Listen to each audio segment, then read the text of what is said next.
Hi guys, this is Dan. Welcome to Engelgeist. For those of you that are new, welcome. And for those of you that are returning, welcome back. For those of you that support me over on Patreon, thank you so very much for your support over there. It greatly helps. So thank you. This is the daily forecast for, this is actually not only for Sunday, the 30th of August, but it's also sort of like, it starts off that Sunday and then it works its way as the underpinning energy for the week from the 30th through till the, oh my God, I'm switching I'm switching months. We're going through till the 5th of September. God, August flew by.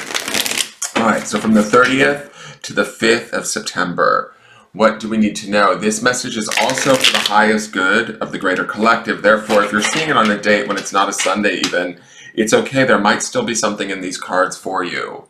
I believe that Spirit has a way of getting us the message when we need it. So if you're seeing this at any point in time, you don't necessarily need to turn it off because the dates don't corroborate. It can still very much have a valid message for you. So let's see, what do we need to know? We've had some really interesting cards.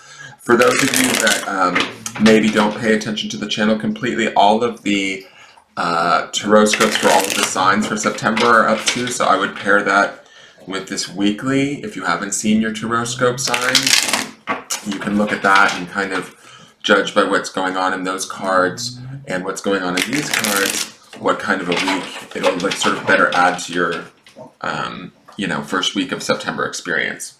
All right, so let's get into this. And again, if none of this makes sense, that's completely fine. It may not be for you, or you might be working on something different than what the majority of the viewers that come here regularly are doing, and that doesn't mean that anything's wrong or bad. It just means that you're,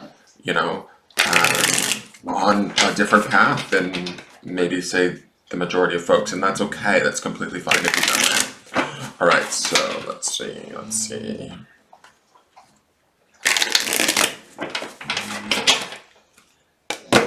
Each card is going to represent for a few days out of the week. Some of you might experience only one card in this reading, and some of you might experience all these cards and then some. So just roll with me here, take what you need, and leave the rest. All right. Get it, Star. This is one of my favorite cards of the deck. The Star is powerful. She is Major Arcana. She is that soft, subtle, sort of intuitive. To me, it's kind of like knowing our beauty in our sort of in our vulnerability, in our delicacy, in our, just our truly human nature. The Star follows the Tower, right? It's usually after the destruction of the Tower, the Star shines up, like lights up and sort of shines its light. Star is associated, I believe, with the sign of Aquarius, so it's an air energy or an air element sign. But to me, the power of the Star is sort of its subtle beauty, right? To me, the Star doesn't need to convince anybody of what it is or what it knows. It just shines brightly amongst all of the other stars, and each one is as beautiful as the rest, right, in its own individuality. And so what I love about this is this crow is kind of basking in this water, right, allowing the emotions and the sort of peacefulness, the beauty of all of it to kind of flow over and washing itself in this stream of blessings, so to speak. And knowing that, I think that with this card, there's this idea that this week, in the early part of the week, we might actually just be really feeling ourselves, feeling good about who we are, what we stand for, how we operate in the world. And, there's no to me, self-doubt, aggravation, misgivings, that sort of a thing. The Star is very peaceful. There's a peace to the Star that's just really powerful, right? And we emanate that out. We kind of light the way for others to find their peace and their, more, what's the word, like grounded presence. Does that make sense? So the first few days of this week will be quite beautiful. We will feel connected. Also, that's another really good word for the Star card, because when you think about the stars, they're all up in the sky together, right? Similar to us as souls, we're all sort of interconnected. And so to me, we might be tapping into that. That's also the expansiveness of Aquarius, the sign of Aquarius, and it feeling connected into the greater, more larger picture. The Star brings about that energy too. So connecting into that and understanding that there is maybe good things going on in the world and that we can be a part of that, even if it's just, by being our own authentic self, right? And allowing that light to shine from within us. All right, so let's look at the midweek card. So this is the Three of Cups. Shit, this is going to be a good week, guys. Three of Cups is all about celebration. Cups being the realm of water and the emotions. We have the water bearer, right, which is Aquarius, and we also have this crow kind of standing in this flow of beautiful, like, water. To me, it's a cleansing effect. It's pouring forth all of this, sort of knowledge, beauty, awareness of ourselves, being at peace with that, owning that from a really beautiful place. We then get to walk into the midweek and sort of take that out and share that with others, appreciating others in that way. That's sort of the Three of Cups to me. The Three of Cups is always about coming around with those that we love, or honoring those that we love, celebrating with them, seeing the sort of abundance, the collaboration, the blessings that we have around us, right?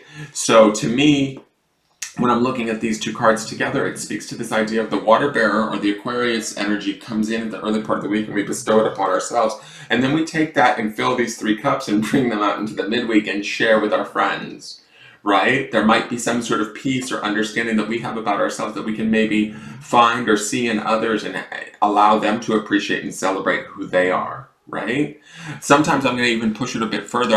I say let's try and find something to celebrate about somebody that we maybe don't understand, right? I think that would be a really beautiful thing to do this week, because I think that it would help to not only make us feel more settled and understanding of how beautiful we are within, our own capabilities, but also kind of brings about like celebration and peace and happiness to another that maybe they maybe didn't otherwise have, okay? And then at the end of the week, where we're turning out is the Ten of Wands. Now the Ten of Wands is usually like hard work. And when I look at this crow, he is definitely carrying quite a bit of wands with him. He's working really hard to keep those wands in the sky as he's moving forward into the future. There's a lot of pressure in this card, I feel like. But I feel like we're heading into the future with a determination, if that makes sense. The Ten of Wands can sometimes signify that we need to set down our burdens, but I don't get that feeling from this card as I'm looking at it. That might be indicative in the direction, in the reading when or the traditional meaning of the card, but to me, I feel like the spirit here, Wands is the element of fire and that of the spirit. And when I look at all of these wands bundled up, I feel like this is our higher goals. This is like what we want truly more than anything. Things that we might want for not only ourselves, but everyone around us. And the reason why I say that is this city in the skyline. It makes me think of, yes, we are first and foremost, right? That's this crow here in the central aspect of the photo. But I feel like the dreams, the wishes of our spirit, at some point, I really think, and as I look at these three cards together, I feel like the message in these cards is that we need to realize that our dreams and aspirations, the desires of our spirit, our calling of our higher self, at some level, it does connect into sort of the greater whole, and that the goals and dreams of others also connect there. There's a place, I feel like there's a place to bring the aspirations of all of these wands, right? The desires of not only ourselves, but those around us, and honor them and find the common ground where they all connect together. When we do that, I think that's when we're able to let down the burden of this heavy wand, right? But I feel like we need to bring all of our sort of best intentions, our best desires, and the determination and the resilience to want to work towards that, right? The strength, the courage, all of that sort of stuff that I believe is in the Ten of Wands. Tens also represent completion, not only for ourselves, but for our greater community, right? The nines represent sort of personal completion, where we reach completion for ourselves. Tens are when we take that out into our community and allow our community to kind of reap the benefits of it too. And we see that in that Three of Cups emotionally, right? But where we're celebrating maybe those that we love and know. The Ten of Wands to me is sort of like, okay, so now let's challenge ourselves to kind of maybe bring our higher spiritual sense and well-being desires out into the greater community to those that maybe we don't relate to or that we don't understand. That's where the burden comes in. That's where the challenge comes in. So that's where we're asked to maybe stretch ourselves a little bit more and understand that whatever we bring to the table and how hard we work at it is going to hopefully assist and help all of us to better our experience, evolve, appreciate one another, even if we don't fully agree or understand. So I think that this is a beautiful message this week. I think that there should be a lot of hope this week. I think that we should hold on to that hope and allow it to be a channel with which we pursue our goals. All right, so let's see what the angels and ancestors have to say.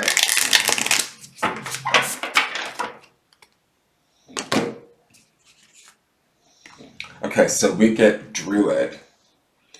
And Druid is hold the space. This kind of gives me a little bit of Hermit vibes, right? Which is Virgo energy, which is the season that we're in right now. This is an oracle card, so this would be very close to Hermit to me. This says hold the space. What I like about this is he has this light coming off of his staff here, this crystal, and that also gives me that sort of hermit vibe. He's in the forest, he's connected to nature, to his environment, he's one with that. He's sort of knowledgeable. He understands maybe, how do I want to say this? Like, he's older, he's maybe even a little bit tired, he's seen a lot, he's done a lot, he's probably seen more this year than he wants to have seen, right? I think all of us can say that, right? But there's a certain part where he's still allowing this light, which takes me back to the star card at the beginning of the week. This light from this crystal is like a beacon, right? And it's sort of what drives him on, and holding the space is not only holding the space for ourselves in the star card, but in the midweek we hold the space for others in the Three of Cups, and then in the Ten of Wands we hold the space for the even larger community or the world at large, people that we don't fully understand, things where we might struggle to connect to them. I think now's the time to kind of hold that space for all of those different aspects of what's going on in our world. There's a intelligence, there's a wisdom. Druid is definitely about that. There's a connection that needs to sort of take place so that everybody can evolve forward and appreciate and grow together, right? And so sometimes we might just need to hold that space for ourselves first, and then for those we love, and then for the greater collective. That's kind of what I'm seeing is going on in these cards. I mean, I think that there will be further definition as we go through the week, so let's see what's going on with the grounding stone. What do we need to be grounded in? Okay, enjoy. That's perfect. We can also hold the space in joy, right? Joy is a very high vibrational energy. It's filled with enthusiasm. It's very childlike. It's a very warm, wonderful energy, right? When we ground in joy this week, when we keep our focus set onto this idea of joy, that's where we find the joy that's in the star card. That's where we find the joy in others in the Three of Cups. And that's where the hard work maybe comes in towards week's end. If we find ourselves challenged by some of the things that we're seeing in our greater community, we need to let down those challenges and sort of bring that joy in and work hard towards making understandings, bridging gaps, that sort of a thing, finding completions with that Ten of Wands, holding the space the entire time for ourselves, for our joy, for those that we love, and for the greater community as a whole. It's possible, guys, and I think that honestly, it's what we need in this world, and it starts with us. And when we emanate that out, similar to the star energy that we see at the beginning of the week, we liberate others to do the same, right? But somebody has to kind of go first, is kind of the feeling that I get. All right, that is your forecast for the day. I hope that it makes sense. I think that what's going to end up happening here is, as we look at each day, my feeling is that we're going to get further into kind of what's going on with each of these cards. To me, this seems like an overview picture of everything that is about to come before us this week, and it's about to me, it feels like it's about a reassessment or a renegotiation in how we plug into our world, how we interact with our world and how we associate with our world. If we shift that perspective to a space of joy, and that becomes the focal point or the grounding point of our interactions with everything we do, we get to experience the beauty of these cards at a very profound level. All right, thank you so much for tuning in. I really appreciate each and every one of you. Those of you that are new, welcome to the channel. Please support me by giving a thumbs up if you'd like, and please return back if you feel so inclined. Thank you so much, and have a great day, you guys. Bye-bye.